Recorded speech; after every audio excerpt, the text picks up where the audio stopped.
Talked a couple weeks ago about just getting that base hit that you need, that double, and it was some pretty deep shots that you got. Yeah, I mean, I think I thought we had a lot of good at bats. I mean, we counted at the during the weather delay, we had 10 hard contacts, 10 balls hit over 95 to 100 miles an hour, and 6 of them were outs. So they hit some balls hard too, but especially when the wind, when the wind was blowing in beforehand. But thank goodness the pitcher threw that ball away. What's crazy is a pinch hit, put the right-handed hitters in, because the left-handed hitters are hitting right around 100 against that guy, and the right-handed hitters are hitting over 300, and it looked the exact opposite. So I don't know what right-handed hitters those guys are, but we don't have them. But anyway, obviously Jace's hit was big, and Minnick just had an awesome night. I've never seen him hit a ball as far as he hit the second one.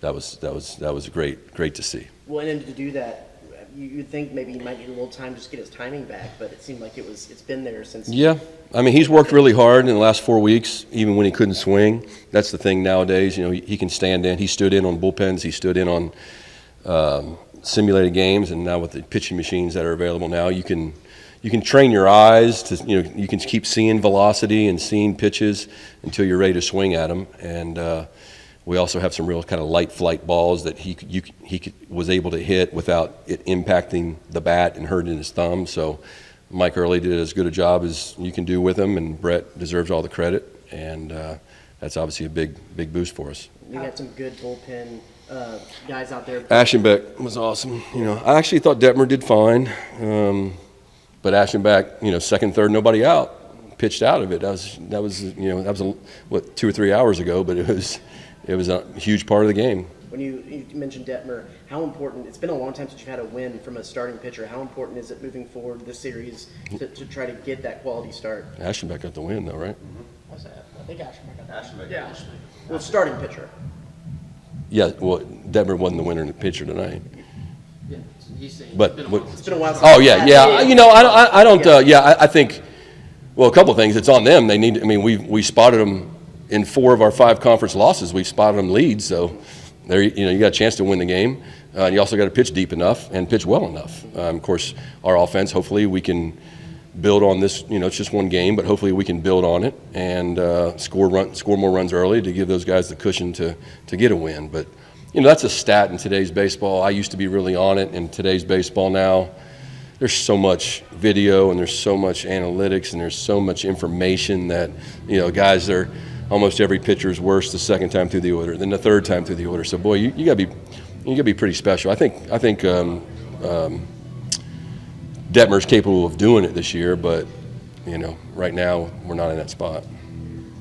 How did you manage the weather delay? What did you do, and how did you keep the team engaged? I think the guys stayed out there in the dugout for a while until it started raining, and then they came in. We had smoothies delivered, and they got something like that, but. Sometimes it's good to get away from it. You kind of shut your brain down a little bit and eat, relax. And it was fun to be able to hit first. But you got to credit our players. A huge play in the game was JT getting that bunt down. Just to make that guy a little bit uncomfortable and get a little momentum going for us. He did I gave him the sign to do it, and he got it down on a wet field, which caused the guy to throw the ball away too. You kind of mentioned this a second ago about Evan being able to kind of have the consistency to win the game, but when you have him and Will to be able to come in and say the 7th and 8th inning, does that just give you a little bit of a boost of confidence to where if your starter does struggle, you still have that balance in the rotation? Yeah, but as long as somebody the rest of the weekend gives us something, the beauty of Aschenbeck only threw 28 pitches, so we should be able to use him again. Even though they've seen him, we should be able to use him again, but it'd be nice to have a starting pitcher get into the 6th, 7th inning to save some of those guys and, not have to pitch them on a Tuesday night. Next week's a short week. We have 4 games in 5 days, so it'd be nice to have one starter get us deep into a ball game. But we're facing a really good offensive team. Alderman is some kind of strong, man. I didn't think that ball without the win, I didn't think it had any chance of going out. And he's so strong. He just missed hitting another one. Is that kind of the goal at this point, to be able to get a starter to go through 6 to potentially midway through the 7th? I think it would be awesome just to get 3 starters to give us into the 5th or 6th inning all in one weekend, and that way we can manage. I think we can manage it from that point. But when we've really had 2 not giving us, that, and then you're really piecing together the rest of the week, including Tuesday.